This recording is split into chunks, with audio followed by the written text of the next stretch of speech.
Welcome to Pokémon Sleep Start from Zero, Week 12 and 13. In this episode, we completed the Water type event, and during this event, there were plenty of double candy opportunities. So we managed to level up some of our Pokémon, such as Fuecoco. Of course, besides Fuecoco, or now Crocodile, there are also other crocodiles, so Feraligatr. So in this week, most of our double candies went to these Pokemon. And besides the double candy, what other upgrades did we get?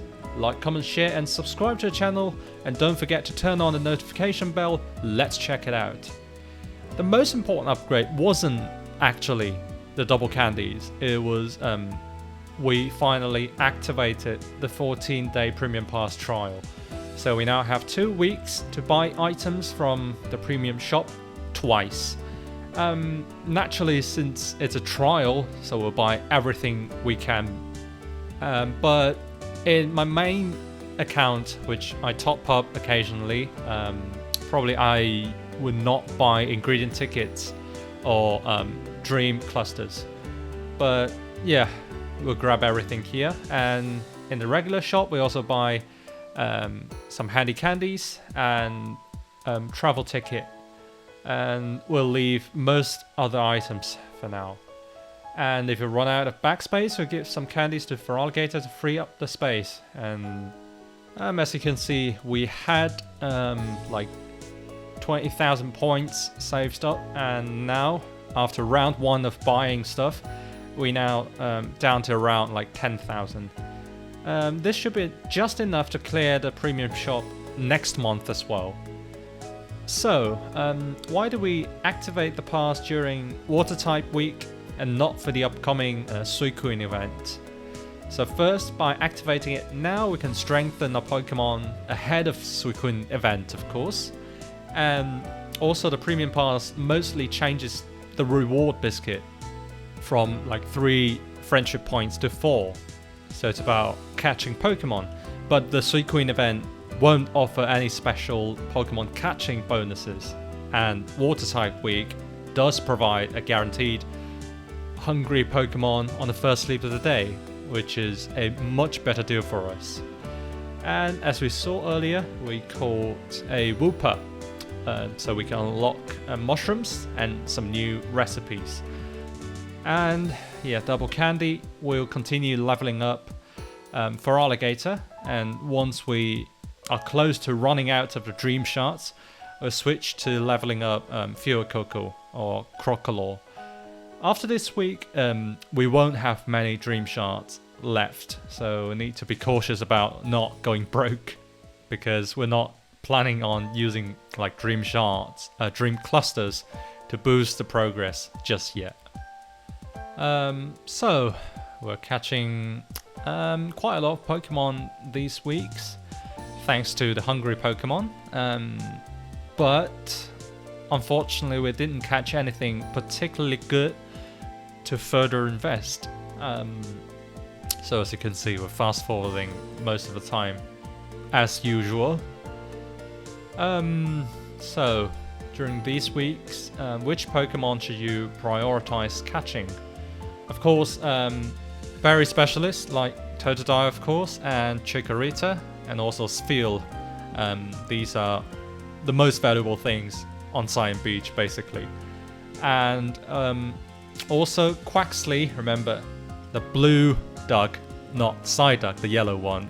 So Quaxley, ingredient specialist, particularly good. And of course, Pikachu, we can catch it all the time. And Fuecoco is also worth catching. Wooper, the new Pokemon, can be caught too. Now, what are we going to talk about in this episode video? Recently, I conducted a survey on the RaenonX Pokémon Sleep Info Wiki Discord channel, gathering feedback from Chinese, English and Japanese speaking players about their opinions of candy preferences, since there hasn't been a new tier list for a while, so I decided to update it. So first we have a combined general tier list of all 3 language groups, and then region-specific ones. So this is the Japanese ones, so for Japanese players.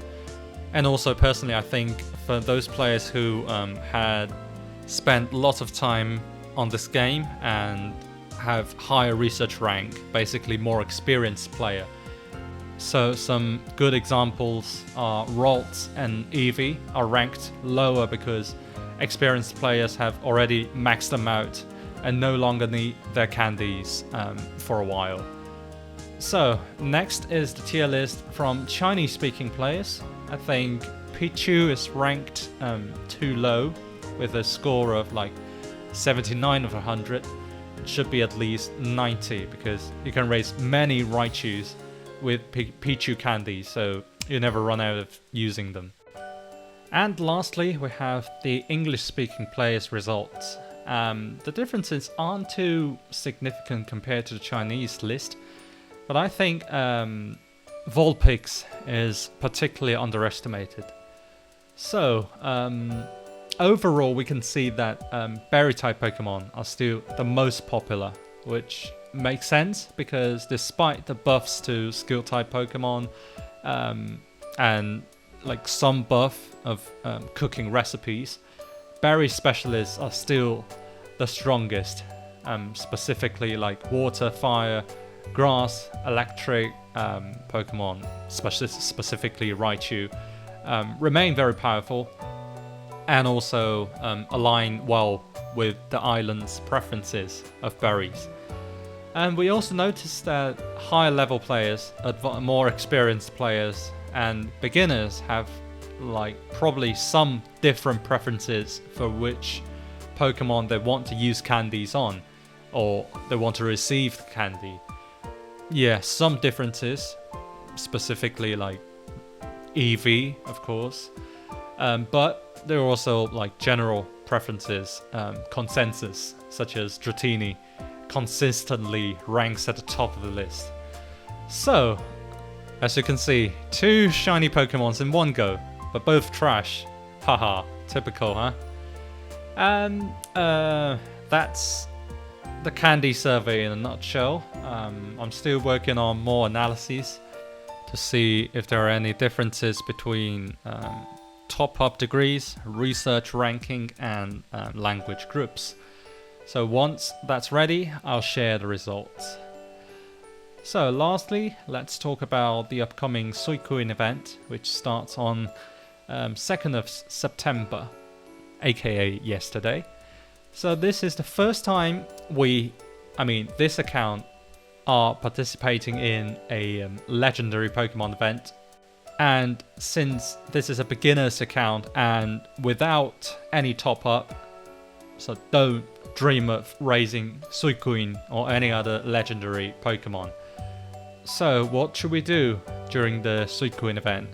First, if you research Suicune, it can provide a lot of Dream Shards and research EXP, so it's a good opportunity to earn those. Second, Suicune's mane can be traded for valuable items. And as we enter the first week of the Suicune event, our main Pokemon lineup are around like level 35 to 40, so we should be able to score well to get good energy results. And whether we can get Suicune will depend on using the incense. Wild encounters are very unlikely. And that's it for this episode. Tune in next time to see how we handle the Suicune event. So don't forget to like, comment, share and subscribe to the channel. And turn on the notification bell. See you next time.